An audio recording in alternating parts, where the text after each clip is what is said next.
Hello, welcome to the Blue Planet. Let's begin with the topic Dachigam national park. Dachigam national park जो है ये beautiful protected area है।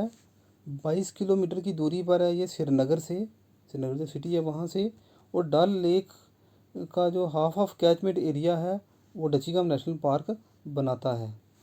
ये national park exclusive hunting preserve था ये महाराजा of Kashmir का, और इस नेशनल पार्क में किसी टाइम पे 10 विलेज होते थे जिनको बाद में रीलोकेट किया गया बिटवीन 1910 से 1934 के बीच में, और इन्हीं 10 विलेज के वजह से इसका नाम डचीगम पड़ा, क्योंकि डची का मतलब होता है 10 और गाम का मतलब होता है विलेज।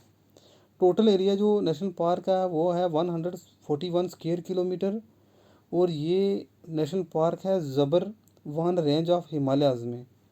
डचीगम को इनिशियली जो है इसको इसलिए इस्टेब्लिश किया गया था ताकि क्लीन सप्लाई जो है वाटर की वो श्रीनगर सिटी को दी जाए। जब जे.एंड.के एक्सीड हुआ इंडिया के साथ, तो इसको मैनेज करने के लिए डचीगम को अलग अलग स्टेट के जो है डिपार्टमेंट ने एडमिनिस्ट्रेशन किया इसमें स्टेट फिशरी डिपार्टमेंट ने किया, तवाज़ा एंटरटेनमेंट डिपार्टमेंट ने फिर इसको एडमिनिस्ट्रेशन किया, फिर फॉरेस्ट डिपार्टमेंट के अंडर आया ये। और इस नेशनल पार्क को वाइल्ड लाइफ सेंचुरी पहले डिक्लेयर किया गया था 1951 में। 1978 से ये नेशनल पार्क जो है वो एडमिनिस्ट्रेशन में था डायरेक्टोरेट ऑफ गेम प्रिजर्वेशन के, जो कि फॉरेस्ट डिपार्टमेंट का ही हिस्सा है। लेकिन ये डिपार्टमेंट 1982 में क्या हुआ, अपग्रेडेड हुआ और एक इंडिपेंडेंट डिपार्टमेंट बन गया जिसका नाम है department of wild life protection. 1981 में क्या हुआ कि डचीगम नेशनल पार्क को डिक्लेयर किया गया नेशनल पार्क, क्योंकि तब से उस 1981 से पहले ये क्या था, वाइल्ड लाइफ सेंचुरी था, क्योंकि 1951 में इसको वाइल्ड लाइफ सेंचुरी डिक्लेयर किया गया था। इस पार्क के जो हैं 2 जोन हैं, 2 डिफरेंट जोन हैं, अपर एंड लोअर डचीगम। अगर एक मैप के थ्रू हम देखें तो ये लोअर डचीगम है और ये अपर डचीगम है। जो लोअर डचीगम है वो कश्मीर सिटी की तरफ है, श्रीनगर की तरफ है, और अपर जो है वो स्टीप स्लोप्स पहाड़ियों एरिया में है। लोअर डचीगम में रोड्स भी हैं और ये एक्सेसिबल है कि वहाँ पर जाया जा सकता है, घूमा जा सकता है टूरिस्ट के लिए। लेकिन अपर डचीगम में थोड़ा सा मुश्किल आता है, वहाँ ट्रैकिंग करनी पड़ती है, जब कुछ स्पीशीज़ हैं घोड़ों की जिनके थ्रू हम जा सकते हैं अपर डचीगम में। इसके अलावा अपर डचीगम में एक इम्पॉर्टेंट लेक है जिसको बोलते हैं मार्सर लेक। ये मार्सर लेक से ही यहाँ जो इम्पॉर्टेंट एक रिवर है जिसको बोलते हैं डगवन रिवर, ये निकलती है, ये आती है इसको तो ये डगवन रिवर जो है फ्लो करती है और जाती है बह कर श्रीनगर सिटी की तरफ। तो यही जो है यह इम्पॉर्टेंट सोर्स ऑफ वाटर है डगवन रिवर श्रीनगर सिटी के लिए। तो यहाँ पर अगर हम इसको पढ़ें तो ये क्या है कि ट्रैवलर्स के लिए लोअर डचीगम इजीली एक्सेसिबल होता है, लेकिन अपर डचीगम जो है उसके लिए ट्रैकिंग करनी पड़ती है, पैदल चलना पड़ता है, या फिर संस्कारी पोनीज जो कुछ घोड़ों की एक वैरायटी है उसके थ्रू हम जा सकते हैं। ये इस पार्क में जो है बहुत सारी लेक्स मिलती हैं, रिवर्स, फ्लावरी मीडोज़, वाटरफॉल्स हैं और डेंस कॉनिफर फॉरेस्ट मिलते हैं।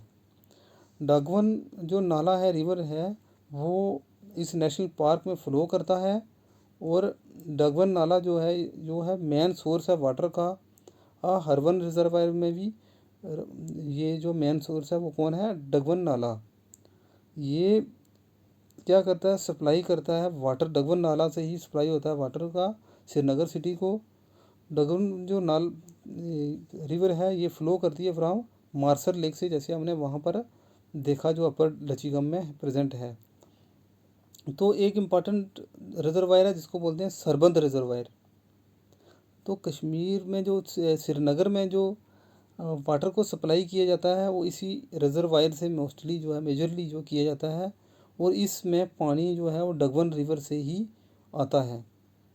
तो ये कहाँ पर है, ये हरवन गार्डन के पास है ये सरबंद रिजर्वायर। और ये सरबंद रिजर्वायर कब बनाई गई थी, 1906 में है। द मेन वाटर सप्लाई है ये श्रीनगर सिटी को, जो कि डगवन नाला से डाइवर्ट की गई है। डचीगवन नेशनल पार्क में इसके अलावा क्या है ये, क्योंकि मैंने जैसे बताया कि ये ज़बरवन रेंज ऑफ वेस्टर्न हिमालय का में पोर्शन भी इसके साथ मिलता है, उसमें आता है ये।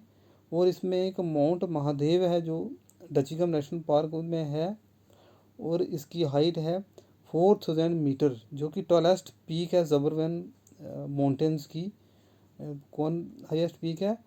महादेव पीक, महादेव माउंटेन है जो। तो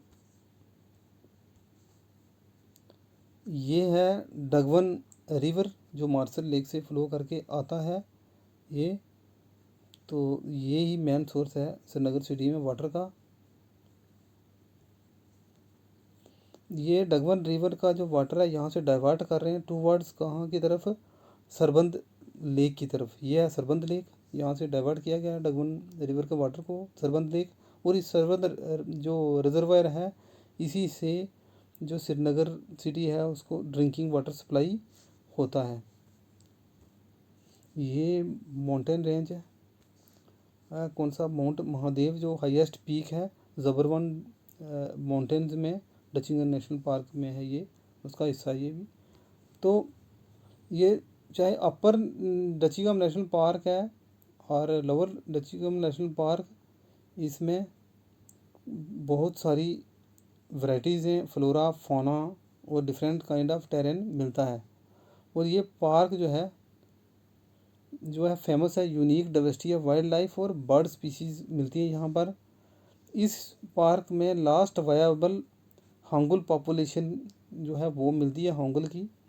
ये और अगर हम हांगुल की बात करें तो ये एक एनिमल है, और इसको जिसको हम कश्मीर स्टैग भी बोलते हैं।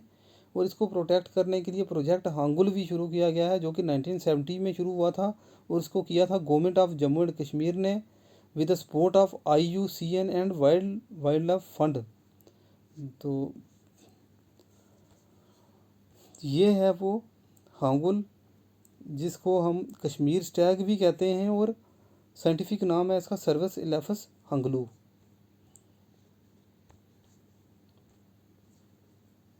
जो डगवन रिवर फ्लो करती है मार्शल लेक से, ये फेमस फिशिंग स्पॉट भी है इसमें। और इसमें पॉपुलेशन किसकी मिलती है? ट्रॉट की पॉपुलेशन मिलती है। नेशनल पार्क में और क्या चीज़ है? जेंटल स्लोपी ग्रासलैंड भी हैं, और शार्प रॉकी आउटक्रॉप्स क्लिफ्स भी हैं, काफ़ी पहाड़ी एरियाज़ भी हैं। हाइट जो है इस नेशनल पार्क की है वो 5500 to 14,000 feet above sea level. Dominant flora जो है, जो प्लांट्स हैं इस नेशनल पार्क में, वो है wild cherry, pea, plum, peach, apple, apricot, walnut, chestnut, oak और willow, poplar chinar, birch, pine etcetera. Dominant fauna जो है इसमें स्पेशली मैमल्स में कश्मीर स्टैग, जिसके लिए ये इसमें स्पेशली पाया जाता है। इसके अलावा musk deer, leopard, Himalayan black bear, jackals और hill fox, jungle cat, Himalayan brown bear, Kashmir grey langur, long tail marmot और सिराज एट्सेट्रा जो है इस नेशनल पार्क में मिलता है। यहाँ पर ग्रे लंगूर, कश्मीर ग्रे लंगूर भी मिलता है।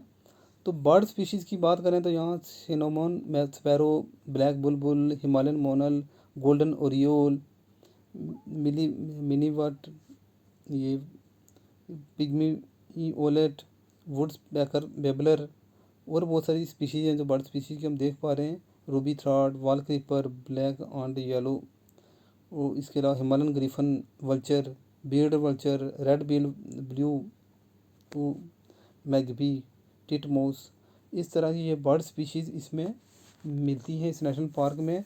और इस नेशनल पार्क को विज़िट करने के लिए जो बेस्ट टाइम है वो है अप्रैल टू अक्टूबर, क्योंकि यहाँ मौसम ठंडा होता है। तो अप्रैल से अक्टूबर के मंथ में जो है गर्मियों के मंथ्स होते हैं जब, तब यहाँ विज़िट किया जा सकता है इस नेशनल पार्क में। Thank you.